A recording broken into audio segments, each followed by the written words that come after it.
online kana gubbatti ta'e tan godhame tan dunii fi miciyoo tanaan ati jette waan sirriiti.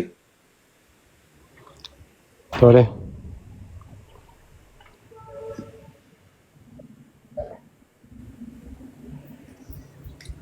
Ha?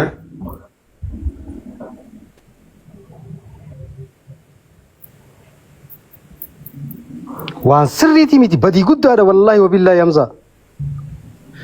Tole. Obboleettiin ta'e hangaatuun si dura jirti.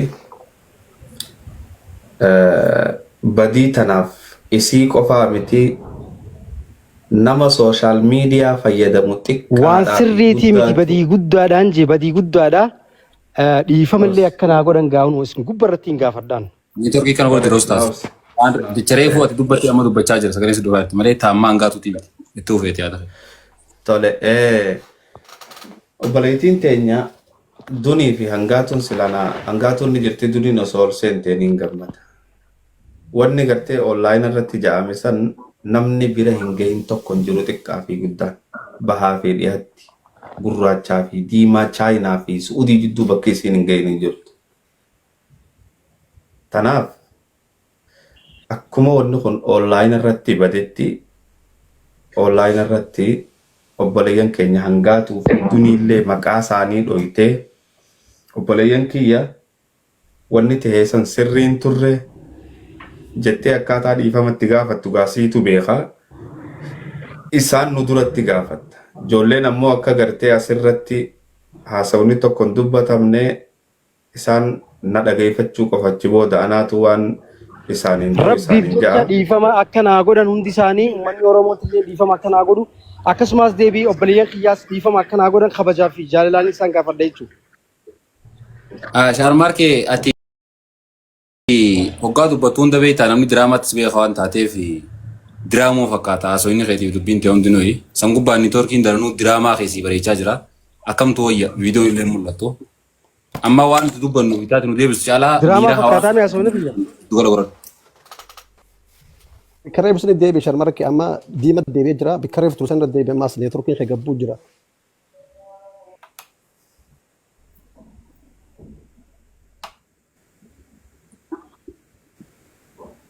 Neetworkiin buusee jiraan sababa. Okay. Tole. Tole. Hayyee kunoo gaammaan tana obboleeyyan kiyya akkaan itti balleessee jiru keessi kiyyatti amanee jira.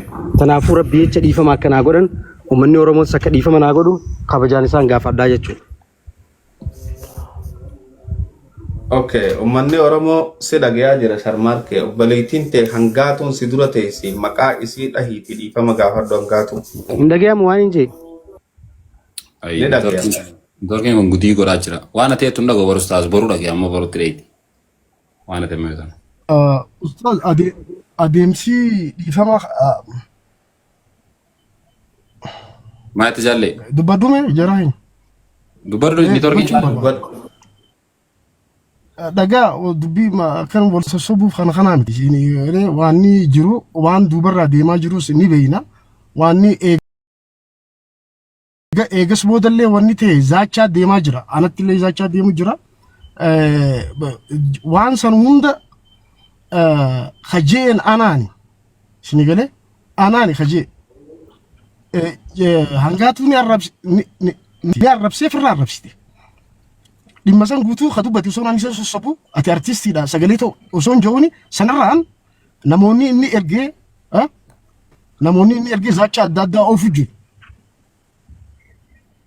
Isni galee personaalii waan rakkoo takkaammoo dhimmi akka dhuunfatti dhufee jiru anis dhiira innis dhiira ta dhuunfaatiin baana dhiirummaan akkasitti jaamti immoo taname ergaa godhu jiru osoo haala kanaan godhaa jiru gartee kan inni itti amma itti balleessee jiru uummanni anis ta'e eenyu hangaatuunis ta'e duniyaan wal arrabsa ni arrabsee wal arrabsa sanii ala uummata Oromooti kan inni arrabse uummata Oromooti. isin galee ummata oromootu dhiifama godhuu fi danda'a mucaa kanaaf hangaatuu fi duniyaa miti isin galee dubbiin ajjeechaa obboleettii teenyaa gumaa fi araaraan ni dhumti maaliif sabni kun saba xintirraa hojii jiraate immoo nama nu keessa jiru nama hojii jiraannu hiriyya jennuun saniin arraan targochi jecha kun jecha kana ja'amne haalli kun nurratti jechuudha. Kanaaf easily waan laalu miti san isaa tolchuu danda'a. Akka balleessetti akka dubbatetti ka tolchuu danda'u ka dhiifama godhuu fi danda'us hawaasa ummata bal'aa Oromooti. Takkittii jirtu wali dubbanne nama arrabse ka inni ergee zaachaa godhu jiraniis haa godhani ka dhiifama isaaf godhuu danda'u immoo ummata Oromooti. Ani akka dhuunfatti akka jaalletti dhiisiif yoo jette jaallee dhiisiif hiriyaadha naaf inni hiriyaadha hojii nyaanne hojii dhuyin usoon sossobuuti dhalaalee na biratti arrabse. Usoon ati artistiidha akka namummatti wanti kun sin gaddisiisu jeeni isa sossobuuti ragaa harkaa qabdaa naan jee ragaa harkaa qabdaa nasiyaan lakkuu garaa qabaachuu si ragaa harkaa qabdaa jee na gaafate. Mana kaanitti tasgabbaa jeeti mana hangaatuu kanaa bee mana wantatti isa tasgabbeessuu eegale mana annetti deebi'ee hangaatuun firraa arrabsitee hoo duniyaa waa takkan dubbatiin arrabse kun hundi tuffiidha. Hiriyyummaan maalummaa kiyyaan itti tuffatamu maalummaa kiyyaan itti tuqamtu funyaanii na habaatu hangama kiyyaan. Isin galee kana isaaf dhiifama godhuu danda'u ummata Oromooti. Ummata Oromoo akka aadaa fi hooda duudhaa nuti qabnutti gabbee dhiifama haa gaafatu ta dhuunfaati yoo ka dubbattan taate immoo ani dhiifama godheetiif hin jiru obboleessa kiyya. Isin galee ummata Oromoo immoo ummata Oromootiin beeka. Kana maqaawanii. Waajume. Tole galatoomii Jaal Mikaa'el hedduus galateeffadha. Akkam godhee akkaan uummata Oromoo dhiifama gaafachuu qabu kararra na kaaya. Waan isin jettan godhuudhaaf duuda bal'aan qabaa jechuusiniif. What you have to do, Sharmarke, dursa wanteetu godhuu qabdu takkaffaa niitoorkii sirreeffachuu lammaffaa hanga danda'ametti viidiyoo banuu yoo san hin ta'in guddina guddaatu deemaa jira. Abdi qopheetti yaama. Sabni bal'aa kuni Sharmarke waan kana sirreeffadhu adaraa maaliif ani wantiin dubbachaa jiruu fi dhimma takka mataa keessatti hin qabu waan hawaasni qabu hin qabaa ammoo ati siif laffaati asirra dhuftee carraa harkattee xiqqaattuu guddatu carraa kanatti ka fayyadamtu qofaaf ibsu dubbadha. Warri mooditara ammanni lakkoofsa malee naman harku ustaaz anas mooyinyo anas jechaa jiranii beeku nama tokko laalaati ol galchaa annama tokko nama dadhabeetiin jira. Akkanuma waliin facaafamu jira. Taaptaaf kana miliyoona galchaa yaa jira keenya taaptaaf kana miliyoona galchaa. Baay'ee waajjuu dhiifama hojii. Sharbaakee jira mimma. Ayyee Abdalle.